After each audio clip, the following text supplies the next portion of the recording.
विद्यारम्भं करिष्यामि सिद्धिर्भवतु मे सदा।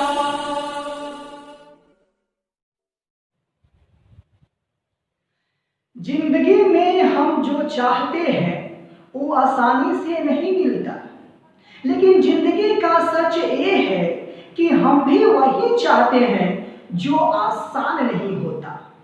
मैं हूं राजू शर्मा सर और आप सबों का बहुत बहुत स्वागत है हमारे YouTube channel delight classes Motihari में। आज के वीडियो में हम लोग पढ़ने वाले हैं पाइथागोरस प्रमेय के बारे में। तो ध्यान दीजिए, हमने यहाँ एक प्रमेय लिख दिया है कि एक समकोण त्रिभुज में कर्ण का वर्ग शेष दो भुजाओं के वर्गों के योगफल के बराबर होता है। तो यहाँ लिखेंगे कि दिया गया है क्या दिया गया है कि त्रिभुज ABC एक समकोण त्रिभुज है। क्या है? समकोण त्रिभुज है जिसमें कोण B जो है हमारा क्या है? समकोण है। समकोण का मतलब तो आप लोग समझते हैं 90 डिग्री है। चलिए अब यहाँ पे आपको सिद्ध करना है। क्या सिद्ध करना है? तो ध्यान दीजिए, सिद्ध करना है। कहता है कि एक समकोण त्रिभुज में कर्ण, तो यहाँ पे हमारा कोण B है जो कितना डिग्री है? 90 डिग्री। तो 90 डिग्री के सामने वाला भुजा जो होता है वही क्या कहलाता है? कर्ण कहलाता है। तो कहता है कि कर्ण का वर्ग, तो कर्ण का नाम क्या है? AC। तो AC का वर्ग किसके बराबर होता है? तो शेष जो दो भुजाएं बच जाते हैं, तो हमने AC ले लिया तो कौन भुजा बच गया? एक बच गया AB और दूसरा बच गया BC। तो लिखेंगे यहाँ AB का स्क्वायर और फिर BC का स्क्वायर, क्या योग के बराबर, तो यहाँ पे प्लस दे देंगे। यानी आपको ये सिद्ध करना है। तो चलिए हम रचना पहले कर लेते हैं। रचना में इस बिंदु B से हम एक लंब डाल देते हैं AC के ऊपर, जिसका नाम हम क्या ले ले? D ले लेते हैं। तो यहाँ लिखेंगे कि BD एक लंब है किसके ऊपर? AC के ऊपर। समझ में आ रहा है? चलिए अब यहाँ पे हम प्रमाण शुरू करते हैं। त्रिभुज ABD, त्रिभुज ABD समरूप है त्रिभुज बड़ा वाला ABC की। अब आप कहिएगा कैसे आप सर कह दिए कि ये समरूप हो गया?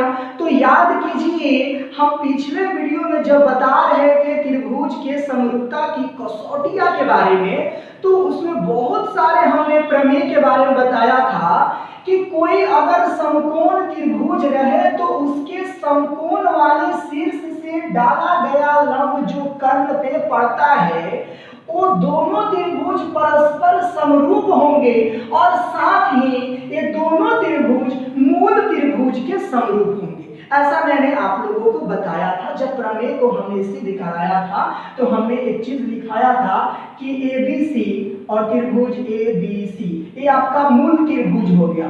ये दोनों समरूप होंगे किसके? ADB। तो यहाँ लिखेंगे त्रिभुज ADB और फिर नीचे वाला का नाम है BDC। तो BDC और साथ ही परस्पर यानी ये दोनों, तो ADB समरूप होंगे त्रिभुज BDC के। ऐसा हमने समरूपता के बारे में जब हम समरूप चैप्टर पढ़ा रहे थे, समरूपता की कसौटियां, तो उसमें मैंने ये बता दिया था। तो यहाँ पे आप डायरेक्ट लिखेंगे कि प्रमेय द्वारा सिद्ध करने पर प्राप्त हुआ। समझ में आ रहा है? ऐसा आप लिख देंगे। तो आप बताइए कि जब दो त्रिभुज समरूप होते हैं तो उनके भुजाओं का अनुपात क्या होता है? समानुपाती होता है। तो यहाँ 90 डिग्री है तो इधर भी तो 90 डिग्री होगा। तो हम किस त्रिभुज में चल रहे हैं? ABD। तो ABD और बड़ा वाला ABC, ABC। तो 90 डिग्री के सामने वाले को क्या कहते हैं? कर्व। तो इस कर्व का नाम क्या है? AB। तो यहाँ लिखेंगे AB बटा, तो बड़ा वाला में जब आपने चला ABC में, तो इस यहाँ भी 90 डिग्री है, तो इसके सामने वाले का कर्व का नाम क्या है? AC। तो यहाँ लिखेंगे AC बराबर, फिर उसके बाद में ABD में ये जो 90 डिग्री है किसके ऊपर खड़ा है? तो AD के ऊपर। तो यहाँ लिखेंगे AD बटा, और ABC किसके ऊपर खड़ा है? तो आप कहेंगे सर BC के ऊपर, कोई बच्चा कहेगा नहीं सर AB के ऊपर। तो हम किस त्रिभुज की तरफ नजर कर रहे हैं? तो ABD की तरफ। तो हम किसके ऊपर कहेंगे? AB के ऊपर। तो यहाँ लिखेंगे AB। समझ में आ रहा है? अब तिरछा तिरछी गुना कर दीजिए। तो AB में AB से गुना करेंगे तो क्या होगा? AB का स्क्वायर बराबर AC में गुना कर देंगे किससे? AD से। ये हमारा हो गया समीकरण 1। फिर इसी प्रकार अब बताइए BDC, नीचे वाला त्रिभुज BDC समरूप होंगे त्रिभुज ABC के। क्यों होंगे? तो यहाँ लिखेंगे कि प्रमेय द्वारा सिद्ध करने पर प्राप्त हुआ। समझ में आ रहा है? ऐसा लिख देंगे। तो आप बताइए इसमें 90 डिग्री के सामने वाले कर्व का नाम क्या है? BC। तो यहाँ लिखेंगे कि BC बटा, और यहाँ पे भी 90 डिग्री, तो इसके सामने वाले कर्व का नाम क्या है? AC। तो यहाँ लिख देंगे AC बराबर। अब बताइए कि BDC किसके ऊपर खड़ा है? तो DC के ऊपर। तो यहाँ लिखेंगे DC बटा, अब फिर ABC किसके ऊपर खड़ा है? तो BC के ऊपर। तो यहाँ लिखेंगे BC। अब फिर इसको भी तिरछा तिरछी गुना कर देते हैं। तो BC में BC से करेंगे तो क्या होगा? BC का स्क्वायर बराबर, फिर यहाँ पे आपका है AC गुना DC। ये हो गया समीकरण 2। तो यहाँ लिखेंगे कि समीकरण 1 जोड़ 2, यानी समीकरण 1 और 2 को जोड़ने पर। तो चलिए जोड़ते हैं। तो यहाँ AB का स्क्वायर है और यहाँ BC का स्क्वायर है। तो यहाँ लिखते हैं AB का स्क्वायर प्लस BC का स्क्वायर बराबर, फिर इधर है AC गुना AD। तो यहाँ लिखते हैं AC गुना AD, फिर प्लस यहाँ पे है AC गुना DC।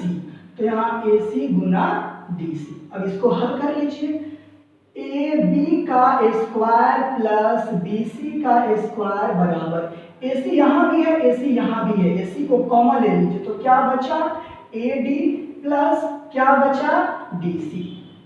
फिर यहाँ पे AB का स्क्वायर प्लस BC का स्क्वायर बराबर AC गुना AD प्लस DC, यानी A से लेकर D तक और D से लेकर C तक ये क्या है? तो AC है। क्लियर हो रहा है? तो यहाँ लिखेंगे AB का स्क्वायर प्लस BC का स्क्वायर बराबर, यहाँ पे क्या हो गया? AC का स्क्वायर। तो इस चीज को अगर हम पलट के लिख ले तो कोई दिक्कत? तो AC का स्क्वायर बराबर क्या लिखेंगे? AB का स्क्वायर प्लस BC का स्क्वायर। और यही हमको क्या करना था? सिद्ध करना था, और ये हमारा सिद्ध हुआ। समझ में आ रहा है? तो ये जो सिद्ध हुआ है यही आपका क्या कहलाता है? पाइथागोरस प्रमेय। पाइथागोरस प्रमेय। समझ में आ रहा है? एक चीज और आप देख लीजिए, यहां पे पाइथागोरस प्रमेय का विलोम। विलोम का मतलब क्या होता है? उल्टा। यहां लिखेंगे कि यदि किसी त्रिभुज में एक भुजा का वर्ग शेष दो भुजाओं के वर्ग के योग के बराबर हो, तो वह त्रिभुज समकोण त्रिभुज होता है। समझ में आ रहा है? यहां देखेंगे पाइथागोरस प्रमेय कहता है कि किसी समकोण त्रिभुज में, और पाइथागोरस प्रमेय का विलोम कहता है कि किसी त्रिभुज में। तो मान लेते हैं कि समकोण त्रिभुज में हमको ये सिद्ध करना था। अब अगर हमें ये चीज पता चल गया कि कर्ण का स्क्वायर जो होता है शीर्ष अन्य दो भुजाओं के वर्गों के योगफल के बराबर होता है, तो वो त्रिभुज कौन सा त्रिभुज होगा? समकोण त्रिभुज होगा।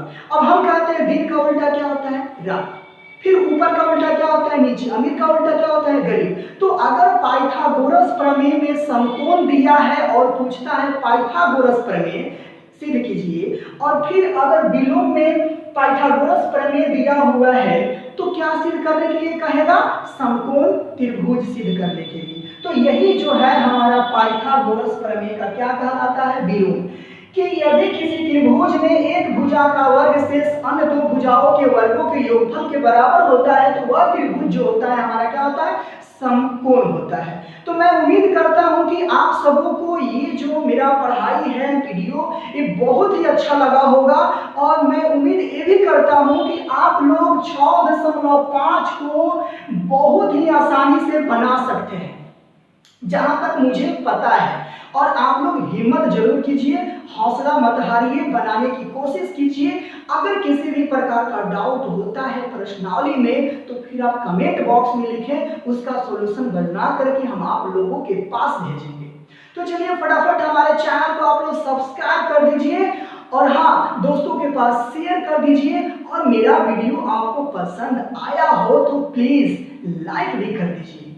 तो फिर मिलते हैं अगले वीडियो में कुछ वस्तुनिष्ठ प्रश्न यानी ऑब्जेक्टिव क्वेश्चन को लेकर के, जो आपके एग्जाम के लिए बहुत ही बड़ा मायने रखने वाला है। तो चलते हैं, जय हिंद।